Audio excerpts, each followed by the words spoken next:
Nobody knew what was going on, like, in the beginning. And I was like, dude, I'm trapped. I'm alone. Like, this is the worst thing ever. And my buddy Pat Walsh, who I do my We'll See You in Hell podcast with, he said, listen, man, have you seen News Radio? And I said, no, I've never seen it. I missed it when it was on. And he goes, look, Amazon's got the whole series right now for $20. Just buy it and watch it. And I bought it, and I watched it, and you, fucking Dave Foley, the best, Phil Hartman. I was just Stephen Root, Andy Dick. Oh, my God. Vicky Lewis. It just... Candy Alexander, Maura Tierney. Yeah. It was a great cast. It just took me, because it was so fun. It was so silly. It was classic. It reminded me of a better time because it was a little bit older because it was from the 90s. Innocent. Yeah, almost innocent. Oh, my God. That style of comedy. Yeah. So silly. It's like, it's a fun thing to do. And to be able to do it that way, like with those people, they're all so fucking good. You know, and I didn't know. I had fucking zero acting experience. I did a couple of episodes of that Hardball show. It was terrible, like I said. I wasn't good on it either. I'm not a good actor. No, you're not. No. I wasn't saying, no, you're not a good actor. I'm saying, no, you're wrong. I want to compliment you. Sitcom multicam acting, multicam, is very different from single cam. Multicam, in my opinion, is the hardest form of acting. No, dude, you're doing it in front of a crowd. It's like stand-up. It's not that hard. You know when you've got a good one, when you got a good punchline, and you can look Andy Dick in the face and say, because it says it on the label, like whatever it is, and you know it's going to get a big laugh, it's just like doing stand-up. Like comics thrive in those multicam sitcoms. That's why they kept giving them to like Roseanne, Seinfeld, Brett Butler. They wanted Tim Allen, everybody that could do stand-up could do that kind of in front of an audience acting. See, I think you're not giving yourself enough credit. I think I agree with you, the idea that if the joke's there, you can land it. But think about it like this with stand-up, right? You know, Woody Allen once said, I used to think it was as easy as just writing a good joke, and if I said it, it was fine. And he goes, then I realized that wasn't the case. I had to write good jokes that were of my personality. And that's why I'm so enamored by guys that are good at multicam sitcom acting, because they're writing something for a character you're playing. And it's knowing how to land the joke, but also making it believable. I'm in awe of Kevin James. Oh, he's the man. I'm in awe of him. You watch King of Queens, and I'm like, Jesus Christ. He delivered that line that 9 out of 10 other people, it would be in no way organic or believable, that choice he just made. And he does it in a way where you believe that's actually who this person is, and it gets a laugh. Like, yeah, that was one of the last of the great sitcoms. Yeah. Right? Because, like, when did the sitcom officially die? The only one who has a sitcom right now that I know is Miss Pat. And hers is on the BET app. Yeah. But who else? Who else do you know that has a sitcom? No, but my buddy Pat I just mentioned works on that show, actually. And I agree. Well, Shane has a sitcom, but Shane's Tires is not really a sitcom. It's a single camera comedy show. Yeah, yeah. It's not a situation comedy, right? Is it? Well, it is. Is it a sitcom technically? It is. Yes, but it's a single cam. Like the multicam is the traditional whatever. But I think it died. I was watching. I also watched this later during COVID. Rules of Engagement, which was David Spade's last sitcom. It was him and Patrick Warburton. I don't know if you remember that show. Patrick Warburton was on News Radio a bit, too. He did a couple episodes, yeah. Oh, yeah. Yeah. I forget how many he did. But that show came out in, like, I think it ended in, like, 2017-ish. So that was probably the last one? 2013. Yeah, 2013, wow. So you watch it, and they're getting jokes in where you're like, you can tell 2 years later they wouldn't have allowed any of these jokes. You know what? A show that I used to shit on? Until I watched it. It was a really good show, and I feel bad that I used to shit on it. Big Bang Theory. Yeah, Big Bang Theory's funny. It's funny, man. It's a good show. It's that kind of a thing. Like if that's what you want like a fun sitcom. That's a fun sitcom, man. And I had always thought it was crap. Yeah. I'd always heard it was crap. Everybody, and I had made this judgment on it based on other people's opinions of it. And we were talking earlier about what people hate on something. Yeah. Big Bang Theory, one of the most hated on sitcoms. Meanwhile, Went Forever was the #1 show in the world. I worked with Johnny Galecki. He was the fucking man. The coolest dude ever. Which one's he? He's the kid that was on Roseanne, the guy with the glasses. He was kind of like the main dude outside of Sheldon. Do you know what I'm talking about? Oh, right. Yes. The man. I got drunk with him and fell down the stairs of his house. Well, luckily you didn't need insurance. No.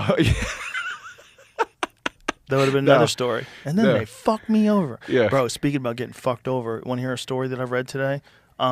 Jamie, find out if this is true, but I'm pretty sure it is. There was a guy who decided that he was going to leave Texas because of the woke direction that America is going in. And so he decides to go to Russia because there's some American set up like an expat community in Russia. Okay. And this guy goes in there, and then they conscript him for the army and send him to the front line. Father who moved from family from Russia to escape woke America is sent to the front line. Jesus Christ. Bro. That's a crazy story. That's insane. With his family, with his wife and his daughters. He just moves there, doesn't know anything about the culture, and all of a sudden, you're in the army. That's it. Yeah, you're in the army. We need you. And by the way, bro, fed up with woke America, I would think Texas is a place where... like Texas is too woke for you. You need to go spend a couple months in Silver Lake. You think Texas is too woke? Yeah, exactly. Yeah. Go hang out in the East Village for a couple weeks. Oh my God. Yeah. I lived in Silver Lake. It is insufferable. Fascistly woke in Silver Lake. It's insufferable. Everybody needs antidepressants. No one has any vitamin D. They're all rotting out from the inside. They're all overwhelmed with anxiety, trying to control everyone's speech and behavior, and like every fucking flag that you can possibly wave for what you support. What are we on this week? Yeah. What are we doing this week? Like everyone's fucking nuts. I think a city, that was always one of my big gripes with life in LA, or more specifically Hollywood.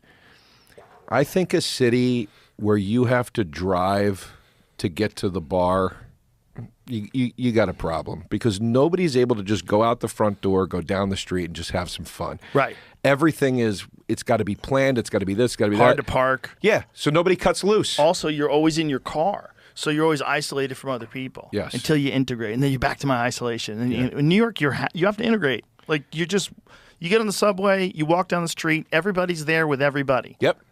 Dude. There's something to be said for that. There is. When I lived in LA, I said the reason I don't like LA, I always said the ultimate goal of people in LA is isolation. The ultimate goal of people in New York is integration. In LA, the big dream is what? Let me get the mansion. Yeah, the house way up in these hills, and big old gate with dogs and fucking dudes on sniper posts. Yeah. Guys being like, I got an eye scanner on my house. Turrets with machine guns. Yeah. It's and the only people, and then they have these parties in LA where they hire a staff to create the environment of a bar in their home. So now there's like catering waiters walking around and shit. And you're like, guys, I'm just trying to play beer pong and like get fucked up. Like, what is this, right? It's so weird. But New York, you could be top floor Trump Tower. Guess what? You walk out the front door, you're going to the same shit newsstand that I'm going to. You're getting your coffee from the same fucking place. That's another thing New York still has. Newsstands. Yes. People still buy the newspaper. Isn't that wild? The actual newspaper. Yeah. I wonder what percentage of newspapers get sold in New York City. That's a great question. Because nobody's buying newspapers anymore. No. Like what percent? Is it possible to find out when New York Times give that information out? Like what percentage of the New York Times, when it's consumed in paper form, is purchased in New York City? It's probably the most out of anywhere, right? Because there's so many old school New Yorkers that are like, this is how you read the news. That's part of their life. Oh yeah, getting the Times every morning, going. Those people home. are a problem. Those people don't know they're getting fucked. They don't know the internet. They haven't made their way through Reddit yet. The Billy Connolly. They haven't seen the Fauci memes. Billy Connolly had this joke after he got sober, where he was talking about living in New York, and he goes, every morning my routine is I walk to the newsstand, I buy a cup of coffee in the morning edition of the New York Times. My life is a ball of fire.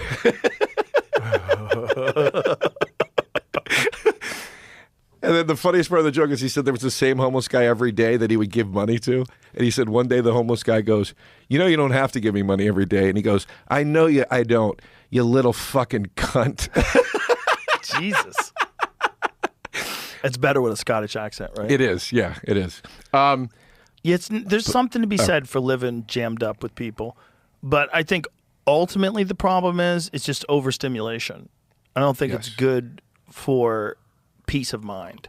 I think it's good for energy. It's one of the things that my friends that love it there, they all talk about, like my friend Jeff, who's been there forever. He's like, I love the energy of the city. I'm like, really? Oh, energy. New York's one of those places, man, when I loved it. God, I loved it. And I still have a lot of love for the city. It wasn't for me to live in anymore. But I always said, like, New York is one of those cities, whenever you get there, it doesn't matter what year it is, when you get there, that begins your impression of the best version of New York. And eventually, might take 5 years, might take 2 decades, might take 30 years, whatever. Eventually, you're going to say this isn't what it used to be anymore. But there's a crop of people coming in right at that time that are saying this is the best place ever. Oh, and yeah. 30 years from now, they're going to say they're tired of it or whatever. But listen, buddy, 30 years from now, we're all going to be serving robots. Okay? So all this good old days stuff, we are the last people that are going to talk about the good old days. Yeah. We're the last ones. Yeah. And I agree with you. We'll be serving robots. Yeah. Not robots are going to be, I remember people used to talk about the good old days of Times Square. And I was always like, you're crazy. Like, you want Times Square to be filled with criminals and peep shows and fucking drug dealers, and it was super sketchy. Right. Super sketchy. And then I saw it the way it is now, where it's a giant Applebee's, and I was like, oh, they were right. It's all, it's like, it's one of those things, like, you see where it's going. You see where it's going. You're like, you guys don't understand. This is going in a terrible direction. These are just the first steps of something going in a terrible direction. Yeah. Like, at first you think it's good because there's no more peep shows. There's no more, street hustlers and scary people trying to rob people. But now you have the corporatization of one of literally the wildest places in New York City was Times Square. It was a wild ass crazy place. Yeah. What you want to me, the analogy is you want the perfect dive bar. That's what we all want. Feels comfortable, right? Little gritty, but I feel okay. Once in a while, you'll go, let's find a dive bar, and you walk in, and there's too many boxes in the corner, and nothing works, and you're like, something's not right here. There was one we used to go to in L.A. There was a motel upstairs, and the bar downstairs only served 2 things, Modelo and Corona, and we were like, there is some sort of pimping operation or something happening in here. It's too much. There's a lot of places like that are losing money. You're like, oh, is it Chinese triads own this? Like, who owns this fucking business? Like, how is this business still open? Yeah, yeah. But you want perfect dive bar vibes. When when it's too New York, Times Square now is like, it's like going to a bar in Epcot Center. And you're like, oh, God, this has no pulse. I didn't want it this clean. Not this clean. When I was a kid, I used to play pool in New York at Chelsea Billiards. It's a 24-hour pool hall that was known throughout the world as a place where, like, the best pool players in New York City would go and gamble. So I'd go there 2, 3 o'clock in the morning, any given night, and you would find some of the best players in the world matching up, playing pool for money. Wow. Oh, it was amazing. And it was just 24/7. It was open all the time. So there's like guys who were street hustlers, who were pool hustlers, who would sleep under the tables. There was a bunch of people there that were like really talented pool players, but they were basically homeless. And they would just run around. And my friend that I was telling you about that smoked crack, that's how I knew him. He was basically a homeless crackhead who was a genius pool player. Yeah. Did you ever get to play against any of the like big guys? Yeah, I got my ass kicked. I played at a bunch of tournaments. I wasn't nearly good enough back then to play against those guys. I was just learning pool, but I was fascinated by it. But it was just the place, the kind of thing that you'd have in New York City. There was all these different places we could go. We could go to like 10, 15 places that were pool halls in New York City. There were 24 hours. And you would go there, and this one was a complete Chinese-owned place. You would go there, and like some of them you would go to, not Chelsea, but some of them you would go to. They were off the beaten path. You would go there. Everyone spoke Chinese. They had Chinese Chinese on the wall. They did speak a little bit of English. You could pay them for table time. You go and play, and you watch these dudes gambling there too. It's one of my that version of New York. I think is probably, I would think, extinct. It's not. It's not worth enough money. Right. So the thing is, like, if you could put some Louis Vuitton store Yeah. in the place where that used to be, that's going to make a lot more money than this seedy 24-hour pool hall that charges $20 an hour for table time. Yeah. That's ridiculous. How are you getting rich? Yeah. How are you getting rich off $20 an hour table time? The Louis Vuitton store also doesn't have crackheads sleeping under the purses. But it was so fun, man. It was like, to be a young man and to be around all those people was like a very interesting experience, because although I knew it wasn't healthy for them and I knew it wasn't a smart way to live your life, the fact that they were like dedicated to never doing anything but what they were doing, and they were smart people, man. Yeah, it's fucking weird. Commitment is admirable, but that turns into that gets into the zone